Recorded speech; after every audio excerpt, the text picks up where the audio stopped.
Control is an illusion sold to men who are afraid of the dark. They buy it with money and with violence, building walls of glass and steel to keep the shadows out, never realizing the most dangerous ones are already inside. Jinwoo Kwon, a man who bought more control than anyone, was learning that lesson in real time. The lesson was currently screaming in the gilded silence of the Vetro private dining room. His rage was a physical thing, a pressure that made the air thick and the crystal glasses tremble. On the polished mahogany table between him and his advisor, Mr. Han, sat the source of his fury, a Celadon porcelain seal, a priceless antique, now marred by a hairline fracture. It wasn't just porcelain, it was a promise, a contract now broken. Explain it again.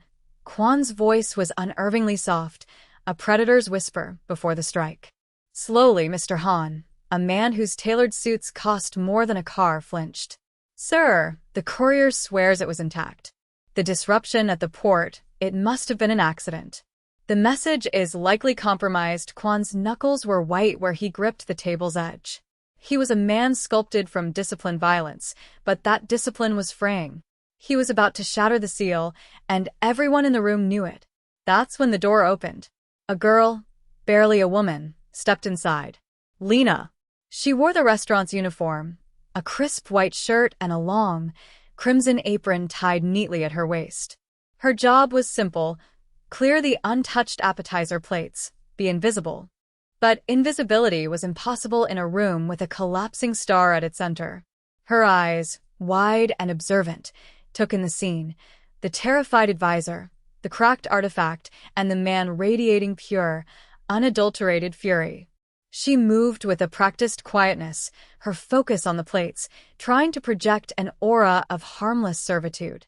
But as Kwon raised his hand to finally bring it crashing down on the broken seal, she acted on an instinct she couldn't name. She reached out, her cool, slender fingers brushing against the back of his hand. It wasn't a plea. It wasn't a challenge. It was just a touch. The storm stopped.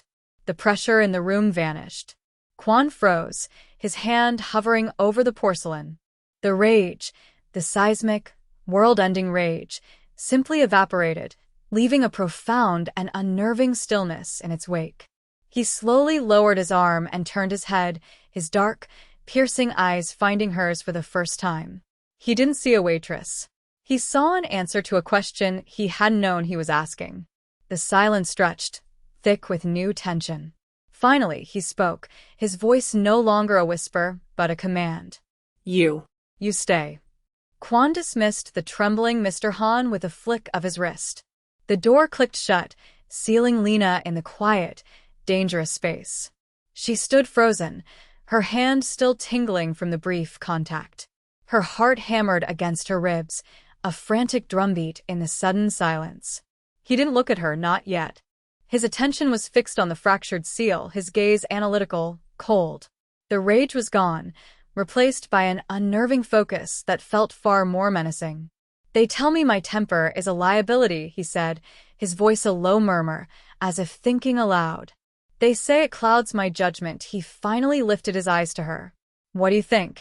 She swallowed, her throat dry. This was a test. Everything with men, like him, was a test. I think, she began, her voice steadier than she felt, that anger is just a tool. It depends on who is holding it. A flicker of something, surprise, maybe respect, danced in his eyes. He gestured to the seal. This was a message from the Vipers. A confirmation. Now, it's a broken piece of clay. My advisor says the markings on the base are corrupted. Gibberish. Lena's gaze was drawn to the object. She had always seen the world in patterns, in puzzles and codes. It was a strange inheritance from a father she barely remembered, a man who filled notebooks with symbols and algorithms before he disappeared. Her eyes traced the intricate characters carved into the porcelain base, bisected by the jagged crack. Mr. Han was wrong. It wasn't gibberish. It was altered. It's not corrupted, she said, the words slipping out before she could stop them. It's changed. The crack isn't a break. It's a new variable. Kwon leaned forward, his interest sharpening. Explain. She stepped closer, drawn by the puzzle, momentarily forgetting the danger. This kind of cipher, it's likely positional. The value of each symbol depends on the one next to it. The crack creates a new border, a new starting and ending point for the sequence. It resets the pattern right here. She pointed a hesitant finger at the flaw. You're not reading it as one line of code anymore. You're reading it as two separate, but related, equations. He stared at her, the silence in the room now charged with intellectual electricity. He had surrounded himself with experts, with violent enforcers and cunning advisors, yet this girl in a waitress apron saw what they had all missed. She saw the hidden order in the chaos. He slid the seal across the table toward her. It was an offering, an invitation, a leash. "Read it," he commanded. And in that moment, Lena understood that she had just traded one low-status job for another, infinitely more perilous one. She was no longer a waitress. She was a key. The power in the room had tilted on its axis. Lena felt it, a tangible shift in the atmosphere. She was no longer the invisible servant. She was the fulcrum on which this man's multi-million-dollar deal now rested. She had a choice. She could feign ignorance, claim it was just a guess, and pray he'd let her scurry back to the anonymity of the kitchen. Or she could lean into the moment, embrace the danger, and negotiate. Fear was a currency, and for the first time in her life, she felt its weight in her pocket. She looked from the seal to his impassive face. "What happens after I read it?" she asked, her voice calm and level. This was the real test. Kwan's lips curved into a semblance of a smile, but it didn't reach his eyes. His gaze was possessive, like a collector who had just discovered a rare, priceless artifact he had no intention of ever letting go. "You become a very valuable asset," he replied, the words dripping with silken threat. "Assets are protected. And they are kept close." She shook her head, a small, defiant gesture. "I'm not an asset. I'm a person. I have a life." A bitter, humorless laugh escaped him. "You had a life.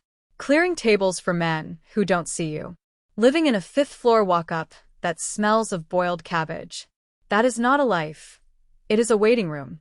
I am offering you the main event." He was right, and that was the most terrifying part. But she wouldn't let him see her fear. She met his gaze, holding it. "I'll help you. I'll decode this. But when it's done, you let me go. I walk out that door. You never see me again, and you erase every memory of my existence. No protection. No closeness. I want to be invisible again." His smile faded. He studied her, his head tilted. He was assessing her, weighing her worth against her demand. To him, her request was illogical.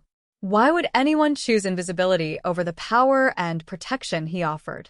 That she did made her even more intriguing. It was a move he hadn't anticipated, and he respected it. "You have courage," he stated, as if observing a scientific fact. "A rare commodity. Very well. Decode the message. When it is done, you may walk away," but the unspoken words hung in the air between them. "If you can."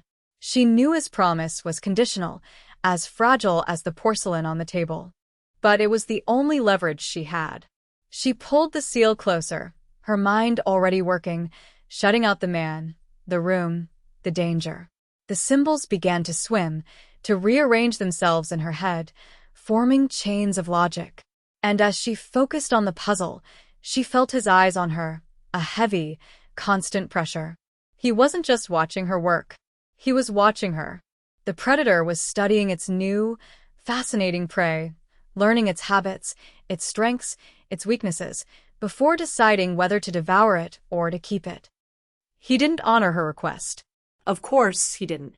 The moment she had deciphered the first part of the message, a set of coordinates and a date, his promise of freedom evaporated like smoke. His enforcer, a mountain of a man named Minjun with cold, resentful eyes, appeared at the door. He didn't look at Lena as a person, but as an object his boss had inexplicably acquired. "She comes with us," Kwan had said, and it was not a request. Now Lena was in his penthouse, a palace of glass and chrome overlooking the city's glittering sprawl. It was the kind of sterile luxury designed to broadcast power, a place so clean and perfect it felt like no one actually lived there. It was a cage, and she knew it. A beautiful, spacious, terrifyingly secure cage. He had given her a laptop, a burner phone, and access to encrypted databases she didn't know existed. The rest of the cipher on the seal was more complex, a nested sequence that required cross-referencing shipping manifests and financial ledgers. He wanted her to find the name of the traitor in his organization who was colluding with the Vipers. He would sit for hours in a leather armchair across the vast living room, sometimes taking calls in clipped, brutal Korean, other times just watching her. The silence between them was a living entity, filled with unspoken questions and simmering tension. He never touched her again, but she felt the ghost of that first contact, the echo of how she had short-circuited his rage. She wondered if he felt it too. One evening, as she worked, a headache pounding behind her eyes, he spoke. "Why are you not afraid of me?" She didn't look up from the screen. "Who says I'm not?" "Fear makes people loud," he mused. "They beg, they bargain, they cry. Or they become belligerent, trying to pretend they are strong. You are quiet." Still, she finally turned to look at him. The city lights cast him in silhouette, a figure of immense, lonely power. "My father used to say that the loudest dog in the yard is usually the one on the shortest leash," she said softly. "You're not on a leash," his gaze intensified. He was dissecting her, analyzing her words for hidden meanings. This was their strange courtship, a series of verbal chess moves in a locked room. He was trying to understand the source of her composure, and she was trying to build walls high enough to keep him out. "And you?" he asked, his voice a low thrum. "What kind of leash are you on, Lena?" The question hung in the air, personal and sharp. She had no answer for him, only the cold knot of anxiety in her stomach that told her this gilded cage was about to get a lot smaller, and the door was never going to open again. The first sign of trouble was the flicker. The lights in the penthouse dipped for a fraction of a second, a synaptic misfire in the building's nervous system. Lena's head snapped up from the laptop. Kwon was already on his feet, his body coiled with a sudden, lethal tension. He moved to the floor-to-ceiling window, peering down into the street 50 floors below. "They're cutting the power grid to the block," he said, his voice flat and devoid of alarm. It was a statement of fact, not a cry of panic.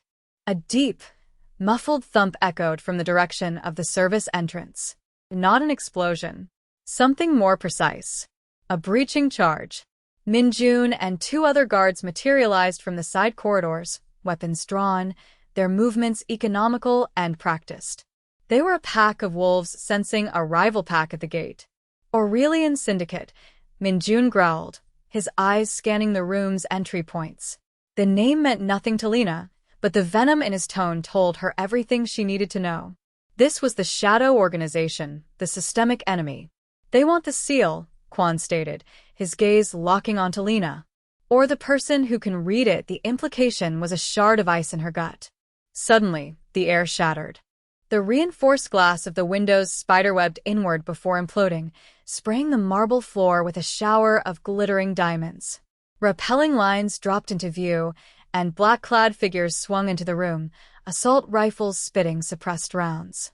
The sound was a dull, percussive cough, brutally efficient. Kwon moved faster than she thought possible. He crossed the room in 2 strides, grabbing her arm and pulling her down behind a thick marble bar. Chunks of plaster and wood exploded from the wall above their heads. The calm, luxurious space had become a kill box. His men returned fire, the roar of their unsuppressed weapons deafening in the enclosed space. Min-jun moved with a savage grace, a whirlwind of controlled violence.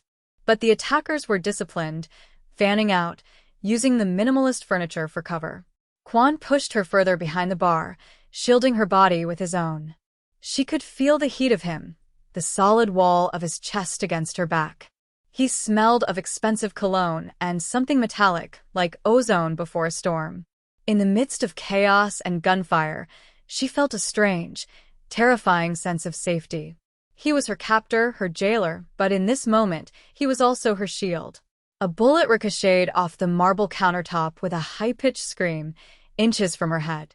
He pressed her down further, his arm a band of steel around her. "Stay down," he commanded, his voice a low growl in her ear. The fight was a blur of motion and noise, a symphony of destruction. And through it all, Lena realized a horrifying truth. The attack wasn't just about the seal. It was about her. She was no longer just a key, she was the prize. The firefight was short and brutally decisive.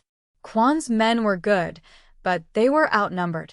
One of them went down with a wet gasp, a dark stain spreading across his white shirt. Minjun took a round to the shoulder but kept fighting, his face a mask of fury. "We're compromised. We have to move now," he yelled over the gunfire. Kwan didn't hesitate. He pulled Lena toward a section of the wall that looked like a seamless panel of polished wood. He pressed his palm against a specific spot, and a hidden door hissed open, revealing a dark, narrow passage. A service corridor. "Go," he ordered, pushing her inside. The door slid shut behind them, plunging them into near-total darkness and muffling the sounds of the battle. The air was cool and smelled of concrete and dust. It was a stark contrast to the perfumed luxury of the penthouse. Lena's heart was a wild bird beating against her ribs. She couldn't see, couldn't think. There was only the firm grip of his hand on her arm, pulling her forward. They moved quickly, his steps sure and certain in the blackness. He knew this building's secret anatomy, its veins and arteries hidden behind the cosmetic skin. They reached a heavy steel door. He produced a keycard, swiped it, and a small green light blinked on. It led to a service elevator, little more than a rattling metal cage. The space was claustrophobically small. They were pressed together, shoulder to shoulder, hip to hip. The intimacy was jarring, electric. She could feel the hard lines of the weapon tucked into his waistband against her side. The elevator began its descent, the cables groaning in protest. "Where are we going?" she whispered, her voice trembling. "To ground," he replied, his voice a low rumble next to her ear. The garage. "Minjun will meet us if he can. They'll expect us to take the primary elevators or the stairs. They won't anticipate this, it was a race. A problem to be solved under immense time pressure. Every floor they passed was a risk. Would the attackers find a way to stop the lift? Would they be waiting in the garage? The descent felt agonizingly slow. In the tight, dark space, every sound was magnified, the scrape of the metal cage, the rush of their own breathing. Lena focused on the feeling of his hand, which had moved from her arm to the small of her back, a steady, grounding pressure. It was a gesture of control, but also of reassurance. The elevator shuddered to a halt. The door slid open to the cavernous, echoing silence of a subterranean parking garage. The air was thick with the smell of gasoline and cold cement. A black sedan was parked 20 yards away, its engine already running. Minjun was behind the wheel, his face pale, his shoulder bleeding through his jacket. He had made it. As they ran for the car, a new sound cut through the silence. The squeal of tires from the garage entrance. Headlights flooded the space, pinning them in their glare. Two black SUVs screeched to a halt, blocking the exit. Men in tactical gear spilled out, weapons raised. They were trapped. They scrambled into the sedan, doors slamming shut as the first rounds pinged off the armored bodywork. Minjun stomped on the accelerator, not toward the blocked exit, but deeper into the labyrinthine garage, tires screaming in protest. Lena was shoved into the back seat, Kwan sliding in beside her, his body a tense shield between her and the window. "There's a freight exit on the sublevel," Minjun grunted, wrenching the wheel to navigate a sharp turn around a concrete pillar. "Connects to the old tunnel system. They won't know about it, they were alive for now. Escaped, but not safe." They drove through the city's underbelly, emerging into a grimy industrial district miles from the gleaming towers of downtown. The safe house was a converted warehouse, anonymous and fortified. Inside, the luxury was gone, replaced by stark, functional utility. Bare concrete walls, tactical gear, and a bank of monitors. While Minjun got his shoulder patched up by another stoic guard, Kwan handed Lena a satellite phone and a new laptop. "The attack gives us context," he said, his voice hard. "They didn't just want to stop the message. They wanted to eliminate the reader. That means the betrayal is deeper than we thought. Find it." The pressure was immense, But the chaos of the attack had sharpened Lena's focus. She had the cipher from the seal, the partial data from the penthouse, and now, the crucial variable, the identity of their enemy, the Aurelian Syndicate. She worked for hours, fueled by adrenaline and bitter coffee. The patterns began to emerge from the noise. The syndicate wasn't just colluding with a traitor. They were funding a coup. The payments weren't bribes. They were investments.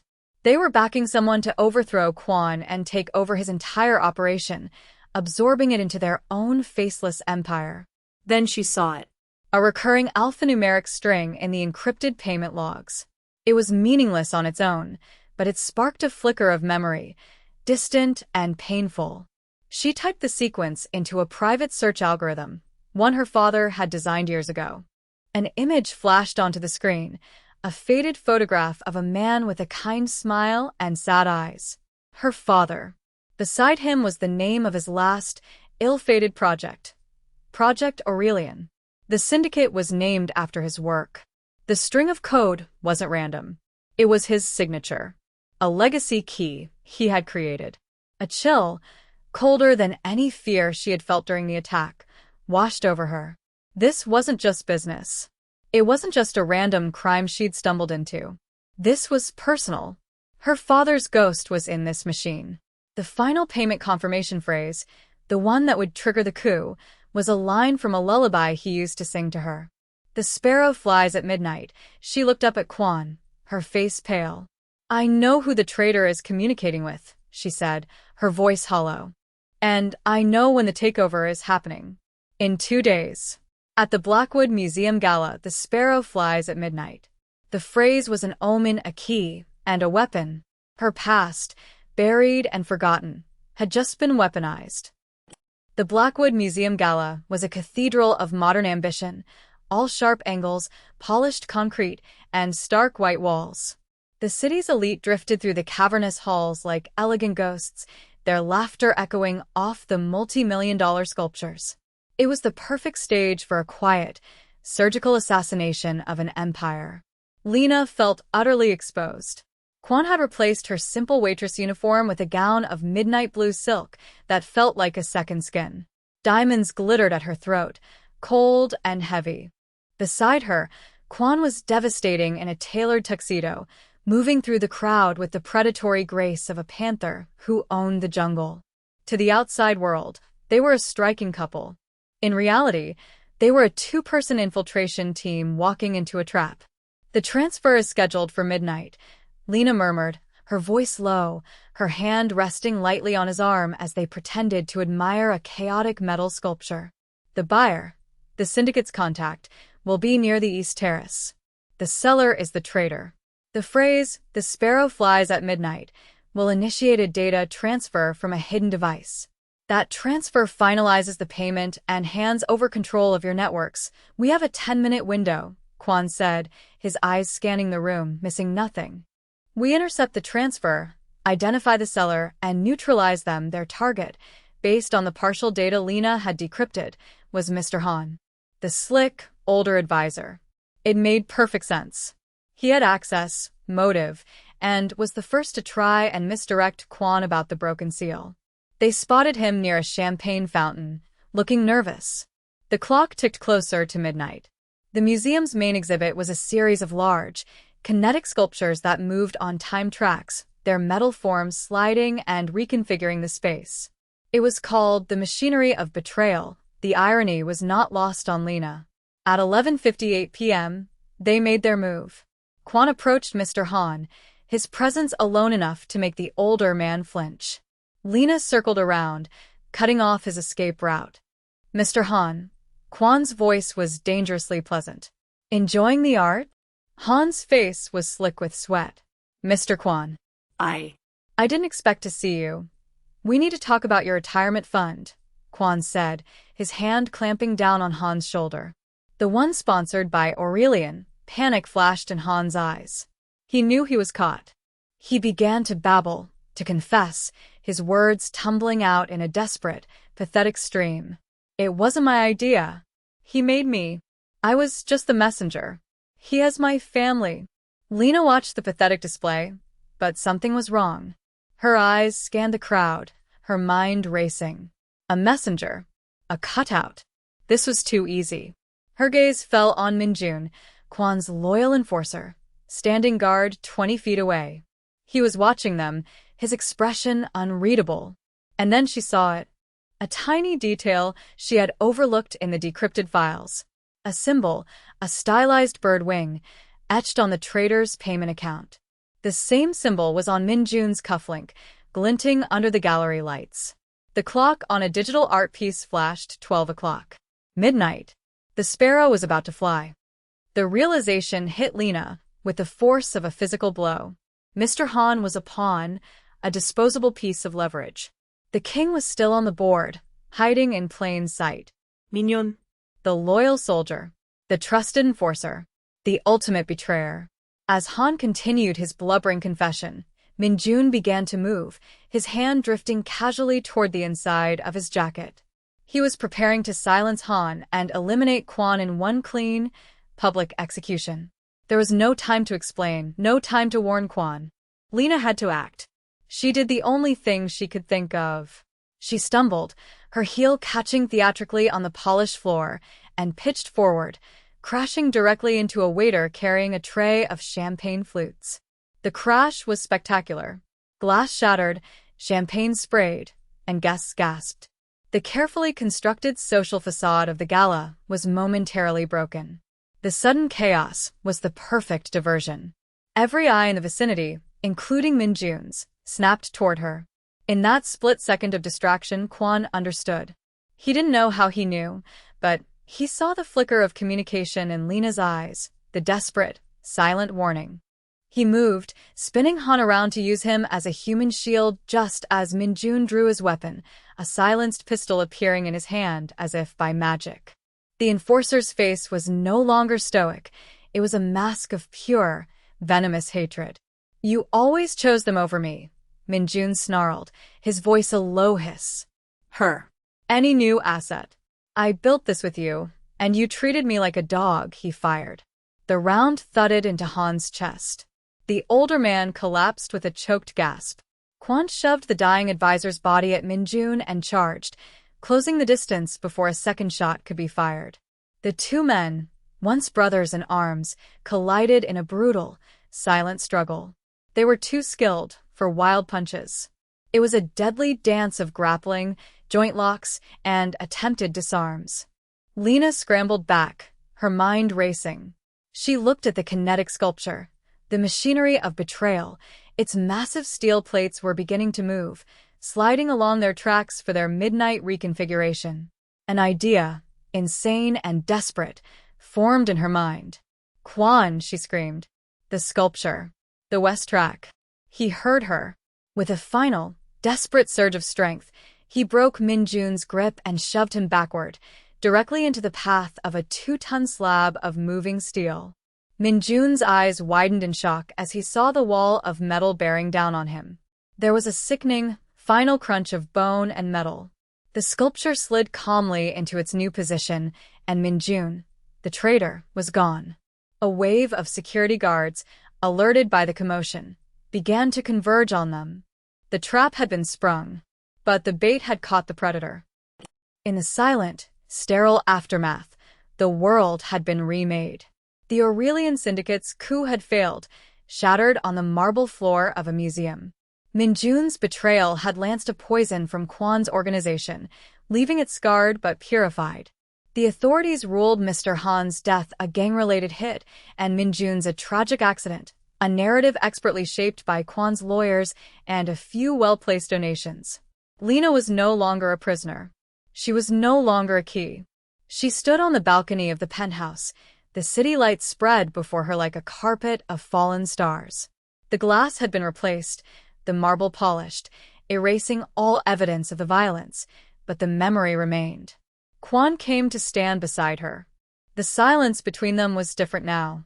The tension of predator and prey was gone, replaced by the quiet hum of a shared, dangerous history. He had seen her mind, her courage. She had seen his vulnerability, the cracks in his armor of control. "The Syndicate will not forget this," he said. It wasn't a threat, but a statement of fact. a lingering promise of future storms. They will regroup. They will come again, I know, she replied, her gaze fixed on the horizon. She wasn't afraid. Fear was a currency she had finally learned how to spend. You could leave, he offered, his voice softer than she had ever heard it. I would honor my promise. I would make you invisible again. They would never find you, she turned to face him, the breeze from the open balcony door teasing a strand of her hair. She saw him clearly now, not as a monster or a king, but as a man, powerful and flawed, ruling a kingdom of shadows. And what would you do? She asked. He held her gaze. I would be uncalmed. That was his confession. That was his declaration. He needed her not for her skills, but for the stillness she brought to the storm inside him. Her touch on his hand in the restaurant hadn't just stopped his rage. It had centered him in a way he hadn't realized he was adrift. He reached into his pocket, but he didn't pull out a diamond ring. He produced a single, intricately crafted key forged from a dark, heavy metal. It was marked with his family's seal. This is my kingdom, he said, his voice a low vow. My networks, my accounts, my safe houses. Everything. A queen is supposed to be given a crown, a pretty, useless thing. But I think you would prefer the keys, he held it out to her, offering her not just his world, but control over it. It was the ultimate transfer of power, the ultimate act of trust. Lena looked at the key, then back at his face. She saw her future there, dangerous and uncertain, but her own. She stepped forward and closed her fingers around the key. Her other hand came up to cup his jaw, and she rose on her toes, pressing her lips to his. The kiss was not soft or hesitant. It was a seal, a contract, an acceptance. It was the beginning of their reign. An uneasy victory, with the promise of a shared crown and the certainty of a coming war.